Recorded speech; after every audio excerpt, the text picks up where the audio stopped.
નમસ્કાર. વિજાપુર સંદેશ ન્યૂઝમાં આપનું હાર્દિક સ્વાગત છે. સમગ્ર વિશ્વમાં તારીખ 21મી જૂનને વિશ્વ યોગ દિવસ તરીકે ઉજવવામાં આવે છે. આ વર્ષે ગાંધીનગર જિલ્લામાં 10મા વિશ્વ યોગ દિવસની ઉજવણી ઉત્સાહપૂર્વક વધુમાં વધુ લોકો સ્વયં સહભાગી બને તેવા ઉમદા આશય સાથે જિલ્લા વહીવટી તંત્ર દ્વારા કરવામાં આવનાર છે તેવું જિલ્લા ઇન્ચાર્જ કલેક્ટર અને જિલ્લા વિકાસ અધિકારી શ્રી સંજય મોદીએ જણાવ્યું હતું અને ઉમેર્યું હતું કે 10મા વિશ્વ યોગ દિવસની ઉજવણી સ્વયં અને સમાજ માટે યોગની થીમ પર ઉજવવામાં આવશે. વિશ્વ યોગ દિવસે ગાંધીનગર જિલ્લામાં નાગરિકો સ્વયં રીતે સહભાગી બને અને યોગને નિયમિત રીતે જીવનશૈલીમાં સમાવેશ કરવાથી શું ફાયદા થાય તેની જાગૃતિ આપવા માટે સમગ્ર જિલ્લા વહીવટી તંત્રના અધિકારીઓ સાથે કર્મયોગીઓ પણ સહભાગી બન્યા છે. આ વર્ષે ગાંધીનગર જિલ્લામાં 10મા વિશ્વ યોગ દિવસની ઉજવણી અંતર્ગત 13 આઇકોનિક સ્થળ નક્કી કરવામાં આવ્યા છે, જેમાં અડાલજની વાવ, ત્રિમંદિર, મહાત્મા મંદિર, ડભોડિયા હનુમાનજી મંદિર, અંબાપુરની વાવ, રૂપાલ વરદાયિની માતાનું મંદિર, ઇફકો કલોલ, ગલુદણની વાડી, માણસા કોલેજ અને સ્વામિનારાયણ ગુરુકુલ કલોલનો સમાવેશ થાય છે.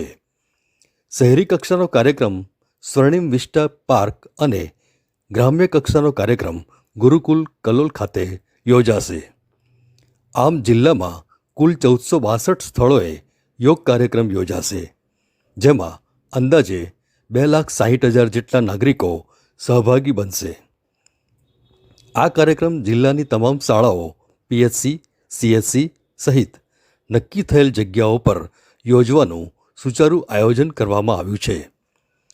જિલ્લા કક્ષાના શહેરમાં આયોજિત યોગ કાર્યક્રમમાં અંદાજિત 5,000 જેટલા અને ગ્રામ્ય કક્ષાએ અંદાજિત 3,000થી વધુ લોકો સહભાગી બનશે.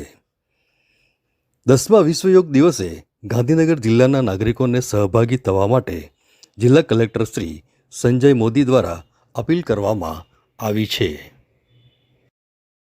અને બીજી 1462 અન્ય જગ્યાઓ તદુપરાંત જે પણ વિભાગો છે, જે પણ શાખાઓ છે, એ બધું મળીને 2,60,000 કરતાં વધુ લોકો યોગ દિવસે ભાગ લે છે. અને આ વખતના યોગની ખાસિયત એ છે કે અમે આને સ્વયંભૂ કરવા માટે જઈએ છીએ. આ કોઈ સરકારી કાર્યક્રમ ન બની રહે અને સ્વયંભૂ લોકો આવે અને સ્વયંભૂ પોતપોતાની રીતને યોગ કરે, એ માટે અમે પ્રચાર પ્રસાર અમારા વર્ગ 3થી લઈને વર્ગ 1ના અને ઉચ્ચ અધિકારીઓ પોતે પણ ગામડાઓમાં જાય છે, વિવિધ સંસ્થાઓમાં જાય છે. આ વખતે આપણે એનજીઓને દર વખતની જેમ સામેલ કર્યા છે, બીજી અલગ અલગ સંસ્થાઓને અને સરકારના વિભાગના વર્ગ 4થી લઈને વર્ગ 1 સુધીના તમામ કર્મચારી અધિકારીઓ તો ભાગ લેશે, પરંતુ એમની સાથે સંકળાયેલા જે પણ બીજા લોકો છે, દાખલા તરીકે દૂધ મંડળી, તો દૂધ મંડળીના જે સભાસદો છે એ પણ આ વખતે ભાગ લેશે. એટલે આ વખતનું જે આપણે જોઈએ એ યુનિક છે.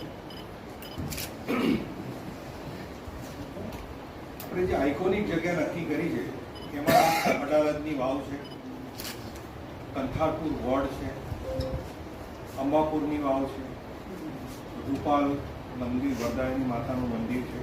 આવા અલગ અલગ આઇકોનિક પ્લેસે આપણે કરી રહ્યા છીએ. આપણે જિલ્લા કક્ષાનો 2 જગ્યાએ કાર્યક્રમ કરી રહ્યા છે.